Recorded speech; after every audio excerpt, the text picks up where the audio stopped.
Hey everyone, welcome back to the channel. Thank you so much for coming. So today we're going to cover an interesting topic because, again, it is one of those things that is often misunderstood. It is misinterpreted, and a lot of people seem to have questions about it. So we're going to cover this, and this is covering the information we know from canon. So what does it mean to have balance? Well, balance has nothing to do with numbers. Balance in the Force means that the light does not rule over everything, and the same can be said about the dark side. It means that even if the galaxy is living during a dark time, there is always something or someone in the light powerful enough to combat the dark side. Of course, this does not mean that the galaxy needs to have just as much evil as it does good. The Force creates life and preserves peace everywhere in the galaxy, so you can make the argument that the Force is always trying to do good. And this is why very often the Force favors the Jedi, because they're supposed to be selfless. They're supposed to maintain the peace in the galaxy. They even call themselves peacekeepers. But of course, as we have seen plenty of times, when they stop focusing on others and start getting too involved in politics, for example, or getting too involved in their search for more power, the Force, in a way, stops favoring the Jedi and tries to maintain the right balance. A good example of this was seen in the Clone Wars TV show. The Jedi were so focused on the war and winning that they stopped focusing on the needs of the people all over the galaxy. It was poverty, violence, injustice, etc. Of course, they wanted to win the war so that they could bring peace to the galaxy, but they lost the focus that they had. They lost the focus on the bigger picture.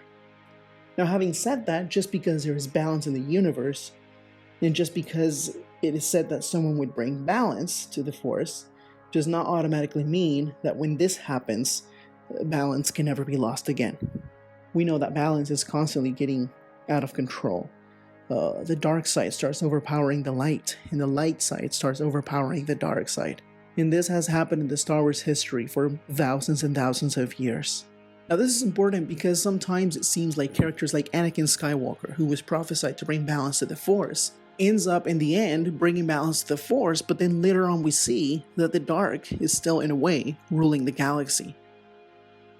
So again, it's important to remember that a prophecy may be true concerning Anakin, but it doesn't mean that this balance can never be lost. What did it mean for Anakin to bring balance to the Force? Now, when George Lucas and Dave Filoni made the Clone Wars show, they showed us how Anakin was to become the chosen one and bring that balance to the Force. In the series of episodes about Mortis, which, by the way, if you haven't seen, we really encourage you to watch them. In fact, just watch the entire Clone Wars series if you haven't. But anyway, so in that series of episodes, we understand that only the Chosen One could have passed the test given to him or her by the Father. And Anakin indeed passed this test. Now we understand that he was to take the Father's place and maintain the proper balance between the Son and the daughter. The lives and actions of the Father, the Son, and the daughter could greatly influence whether the light side or the dark side would prevail in the galaxy.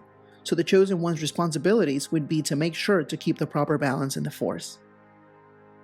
Of course, as we know in the story, Anakin decides not to stay, and in the end, the Father, the Son, and the daughter die, maintaining once again that balance in the Force. But because the future always in motion is, as Yoda said, Anakin was still the Chosen One, but he was to fulfill his role in a different way.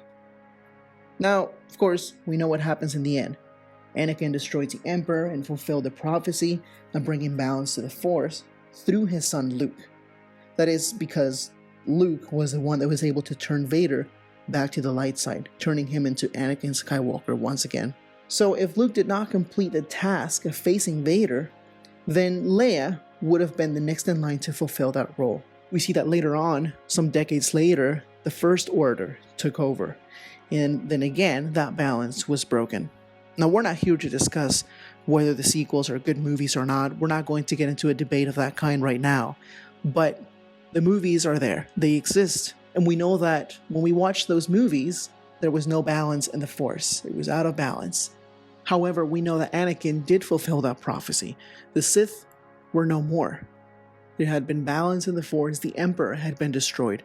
And even if the First Order was ruling over the galaxy, it was not what the Empire had once been. And just like that, balance can be broken, be restored, be broken, and be restored 100 times over. And as history in the universe of Star Wars has proven time and time and again, balance has been brought by many characters, even thousands of years before the movies. Well, that's it for today. Now, if you would like for us to cover a specific topic, a specific story, a specific character, any type of character analysis, feel free to let us know in the comments below, and we can make a video on it. Thank you very much, and we'll catch you guys on the next one.